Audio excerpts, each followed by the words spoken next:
नमस्कार, मैं हूं आरजू अंसारी और आप देख रहे हैं राष्ट्रीय जगत विजन न्यूज। महादेव सट्टा ऐप मामले में सीबीआई की कार्रवाई को लेकर भाजपा कार्यालय प्रमुख नरेश चंद्र गुप्ता से हमारे संवाददाता सहबाज अली ने खास बातचीत की है। देखिए रिपोर्ट। 4 राज्यों में सीबीआई की रेड, लेकिन उसके पीछे शख्स सिर्फ एक, जिसने रखी भूपेश बघेल के कार्यकाल के दौरान भ्रष्टाचारों पर बाज की नजर। आज हम आपको उस शख्स से भी रूबरू कराएंगे। सर, सबसे पहले बहुत बहुत स्वागत है। धन्यवाद। सर, कैसे आपने ये रेड की कार्रवाई जो हुई है उस पर आपने कहा कि आपके लेटर पर ये पूरी कार्रवाई हुई, कैसे आपने इस पर नजर रखी, कैसे था क्या? देखिए, कार्रवाई लेटर पेड पे तो नहीं हुई, ना मेरी शिकायत पर हुई। मैंने शिकायत की इनके जो कार्य प्रणाली थी तत्कालीन सरकार और प्रशासन के लोगों की, और जो चीज़ें ईडी और दूसरे एजेंसीज ने कोर्ट में और दूसरी जगह दी थी उनका संकलन करके मैंने सीबीआई के समक्ष सारा डिटेल रखा। और ये कहीं ना कहीं केस सीबीआई के पास ट्रांसफ़र हो गया था एसीबी से, तो ये चीज़ें उस लाइन पे थी। हाँ, लेकिन समय समय पर उस पूर्ववर्ती सरकार की जो भ्रष्टाचार थी, उन्होंने जो आतंक मचाया था, उसके लिए मैं लगातार संघर्ष करते रहा हूँ, उसके लिए लगातार मैं शिकायतें करते रहा हूँ। देखिए, ये पूर्ववर्ती सरकार थी जी, वो प्रदेश को लूट का एक अड्डा बना रखा था। जनता के लिए, डेवलपमेंट के लिए कोई पैसे नहीं, सिर्फ लूट के लिए पैसों का सारे कलेक्शन था। और ये इतनी सारी एजेंसीज घुसी, इतने कार्यप्रणाली, इतनी सारी कार्रवाई हो रही है, इतने सारे लोग जेल में लंबे समय से बंद हैं, तो ये सारी चीज़ें थी, इसलिए ये सारा काम किया गया, जनहित में काम किया गया और जनता के लिए। और यदि कोई चीज़ें हैं तो सीबीआई और ईडी तथ्य के आधार पर आते हैं, किसी व्यक्ति विशेष के बोलने पर कभी नहीं आते हैं। कल भूपेश बघेल ने भी एक पेशी किया, पूर्व मुख्यमंत्री भूपेश बघेल ने। उनका आरोप है कि ये जो महादेव सट्टा ऐप है उसके जो संचालक हैं वो आज भी गिरफ्तार नहीं हुए हैं, और कहीं ना कहीं नरेंद्र मोदी जी का और अमित शाह का भी इन पर संरक्षण उनको मिला हुआ है, तभी वो आज भी संचालित किए जा रहे हैं। कैसे लगते हैं? देखिए, बहुत सारी चीज़ों को इंटरनेशनल परसेप्शन में वो कंसर्न देश के लॉज पे सारी चीज़ें डिपेंड करती हैं।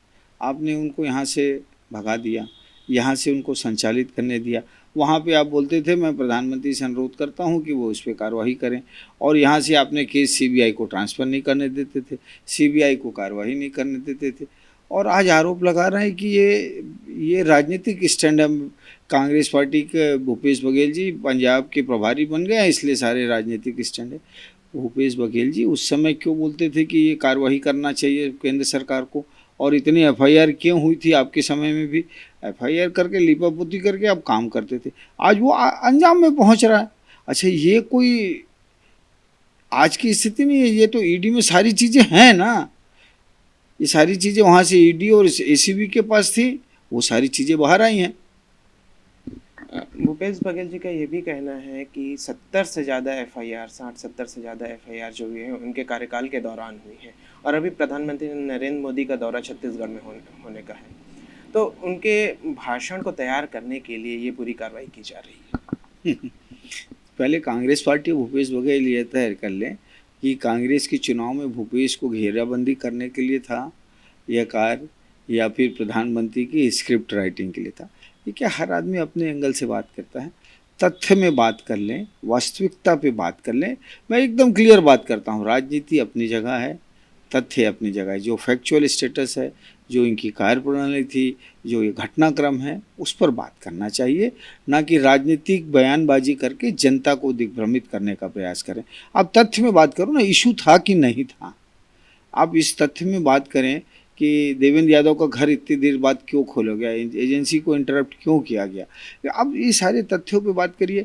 ईडी का ऑपरेशन तो उनके घरों पे, उनके परिवार में कितने दिन पहले से हो रहा था, उसकी तथ्यात्मक इश्यू पर बात की है। और ये बार बार ये कांग्रेस पार्टी का मैं एक स्वरूप दिखा रहा हूँ। ये बोलते थे कि माल्या को भगा दिए, मोदी को भगा दिया इन्होंने। आप मुझे बताइए, रामगोपाल अग्रवाल जी जो कांग्रेस के तत्कालीन कोषाध्यक्ष थे, वो कहाँ हैं? भूपेश बघेल जी या कांग्रेस पार्टी ने उसको कहीं भगा दिया है क्या, जैसे ये आरोप दूसरों पर लगाते रहे हैं? तो उस बात उनको लाएं सामने तो दूध का दूध पानी का पानी हो जाएगा। उसको भूपेश बघेल जी, इस पे कैटेगोरिकली मैं भूपेश बघेल, राहुल गांधी और कांग्रेस के केंद्रीय नेतृत्व से अनुरोध करता हूँ कि राम गोपाल जी कहाँ हैं, क्यों भाग गए हैं, किन कारणों से देश छोड़ दिए हैं या देश में कहीं है, उस बात की जानकारी पब्लिक डोमेन में आना चाहिए। कांग्रेस का यह भी कहना है कि अभी बीजेपी के दिन है, बीजेपी अभी कांग्रेस के मजे ले रही है। सीबीआई रेड पर कांग्रेस ने ये बड़ा जवाब दिया, कैसे देखते हैं? देखिए, बीजेपी के ऊपर ये आरोप लगाते हैं कि आप बदले की कार्रवाई कर रहे हैं। बदला क्या हुआ, किस बात का बदला है? और ये थ्रेटनिंग दे रहे हैं हमें। बीजेपी के दिन हैं, मतलब उनका क्या मतलब है आगे बोलने का? ये हम तो बहुत simply, we are against the corruption, anti national activities, corruption, इन सारी चीज़ों के विरोध में राष्ट्र सर्वोपरि है, इस धारणा के साथ हम काम कर रहे हैं।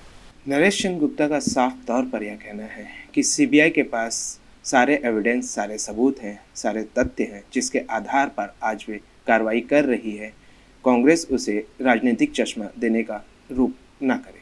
कैमरा पर्सन साजिद हाशमी के साथ शहबाज अली, रायपुर। फिलहाल इस खबर में बस इतना ही। देश प्रदेश की खबरों से अपडेटेड रहने के लिए हमारे चैनल को सब्सक्राइब करें और नए खबरों के नोटिफिकेशन के लिए बेल आइकन को जरूर दबाएं। नमस्कार।